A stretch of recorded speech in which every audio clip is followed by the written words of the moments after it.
नमस्कार, आपके अपने चैनल में स्वागत है। आज हम पारिवारिक कहानी के बारे में बताने जा रहे हैं। आज की एक भावनापूर्ण पारिवारिक कहानी, घर के देवता। पिताजी, आपका एक बैग मैंने तैयार कर दिया है और दूसरा खाना खाने के बाद लगा दूंगी। कुछ और रखना हो तो याद दिला देना। सिया ने अपने ससुर को खाना परोसते हुए कहा। हाँ बेटा, कोई जल्दी नहीं है, आराम से कल सुबह कर देना। आज तो तुम थक भी गई होगी, तुम सो जाना। जवाहर खाना शुरू करते हुए अपनी पुत्र वधू जवाहर 3 साल पहले ही विद्युत विभाग से रिटायर हुए थे। रिटायरमेंट के बाद से ही हर साल अपनी पत्नी के साथ गर्मी के कुछ महीने हरिद्वार में बिताकर आते थे। वहाँ एक छोटा सा मकान खरीद लिया था, अतः ठहरने की कोई समस्या नहीं थी। जब वह हरिद्वार में रहते तो प्रतिदिन दोनों पति पत्नी आधा किमी पैदल चलते, घाट पर पहुंचकर गंगा स्नान करते और मंदिर में दर्शन कर पैदल ही घर लौट जाते। शाम को कभी कहीं भजन कीर्तन में तो कभी किसी मंदिर की आरती में शामिल हो जाते। जीवन का शेष भाग ईश्वर की उपासना और गंगा मैया के चरणों में समर्पित कर दिया था। जब अपने शहर में रहते तो प्रतिदिन दोनों पति पत्नी पार्क में टहलने निकल जाते और फिर मंदिर दर्शन कर लौटते। शाम को जवाहर जी के 2-4 मित्र इकट्ठे हो जाते तो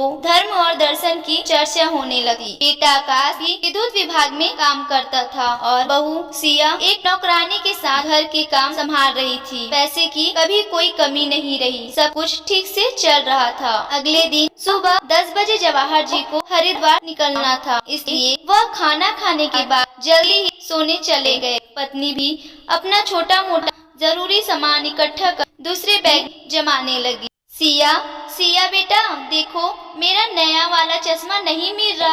सास ने सिया को आवाज दी। सिया अपने कमरे में किसी से फोन पर बातचीत कर रही। आकाश खाना खाकर टहलने निकल गया था। 2-3 बार आवाज लगाने के बाद सिया की सास उसके कमरे की ओर गई। उसका गला भरा हुआ था।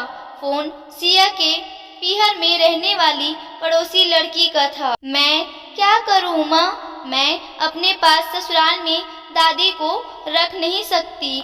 सिया फोन पर उमा से अपनी परेशानी झांसा कर रही थी। मेरी सास ससुराल को पता नहीं कैसा लगेगा। उधर दादी की दयनीय दशा सुनकर मेरा दिल रोने लगता है। मैं क्या करूं, कुछ भी समझ में नहीं आता। सिया की आंखों से आंसू झर रहे थे। सिया की माँ सिया के बचपन में ही गुजर गई थी। अब घर में केवल सिया की दादी और पिता ही थे।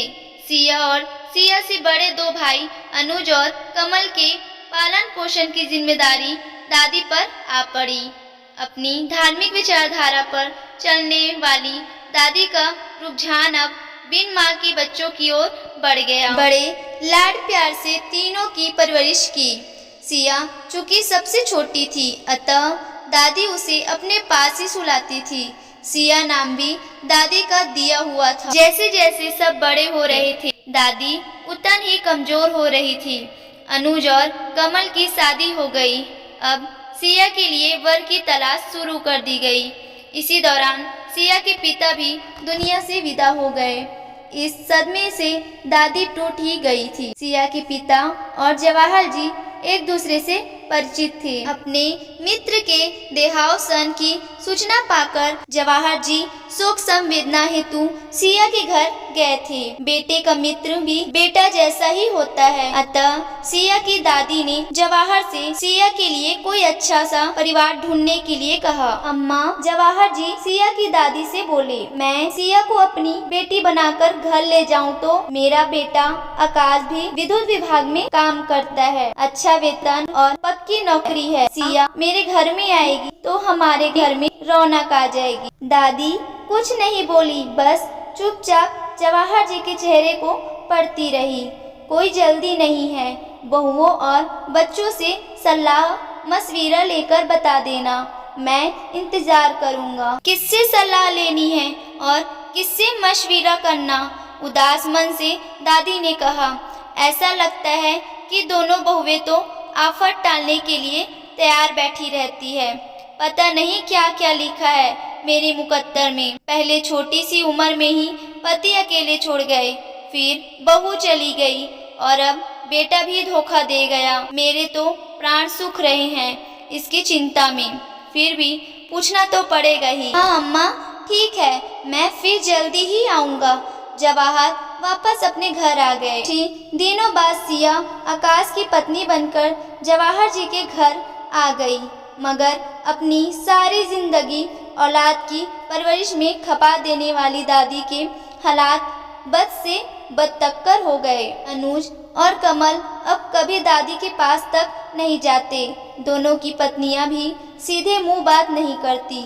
80 साल की उम्र में शरीर चीर होकर ढांचा मात्र रह गया था, फिर भी दादी अपनी दैनिक क्रियाएं और पूजा पाठ छड़ी के सहारे पूरा कर लेती। दादी की चारपाई घर के बाहर बरामदे में पहुंचा दी गई थी, जहां पंखा गर्मी के दिनों में हवा कम लपटे ज्यादा फेंकता था। सुबह शाम देर सवेरे कोई बहू खाना दे जाती और बस फिर कोई उनके हालचाल जानने पास नहीं आता। अपमान और उपेक्षा की शिकार दादी ने अपने मन की बात कभी किसी को नहीं बताई। सिया की एक बार दादी को लेकर खूब बहस हुई थी अपनी भाभीियों से। हाँ, हमें तो जैसे परवाह ही नहीं है। अब तुम आई हो कि तैसी बनकर। पिछले 2 साल से तुम ही तो खिलाने आ रही थी, वरना हम तो भूखा ही मार रहे थे। दोनों भाभियां सिया पर चढ़ बैठ। हम भी खूब समझते हैं तुम्हारी खोखली हमदर्दी को। तुम्हारी नजरें दादी की जमीन और बैंक खाते पर है। सीधे सीधे क्यों नहीं बता देती? अगर सच में दादी की चिंता है तो ले क्यों नहीं जाती अपने साथ? सिया अपना सब मुंह लेकर किसी आहट में अपने घर वापस लौट आई और आज फिर 1 महीने बाद उमा के फोन से दादी की बदतर हालातों की खबर पाकर सिया की अंतरात्मा दुखी हो गई। सास की आवाज सुनकर सिया ने अपने आंसू पोंछे और चश्मा ढूंढकर दे दिया। चेहरे पर उदासी के हाव भाव साफ झलक रहे थे। अगले दिन सुबह हरिद्वार जाने के लिए जवाहर जी ने अपनी गाड़ी बाहर निकाली और सिया के सिर पर हाथ फेरते हुए बोले, चिंता मत करना, हम जल्दी वापस लौट आएंगे। माता पिता को विदा कर आकाश अपने ऑफिस चला गया और सिया अपने घर के काम निपटाने लग गई। शाम को घर के बाहर गाड़ी का जाना अचानक सा हैरान सुनकर सिया चकित सी हो गई। अपनी गाड़ी जैसी आवाज थी। चेहरे पर फैलाई लटों को पीछे की ओर पलटती हुई सिया ने बाहर आकर देखा तो चौंक गई। जवाहर जी ही थे जो गेट खोलने का इंतजार कर रहे थे। पिताजी आप वापस? आप तो हरिद्वार। हाँ बेटा, हम दोनों ही वापस आ गए। अब हरिद्वार जाने की जरूरत नहीं है। हरिद्वार, ऋषिकेश, काशी, मथुरा, वृंदावन, सारे तीर्थ स्थल तुम्हारे घर ले आया हूँ हमेशा के लिए। जवाहर जी ने गाड़ी का पिछला दरवाजा खोलकर अंदर की ओर इशारा कर दिया। सासू माँ के साथ दादी बैठी हुई थी।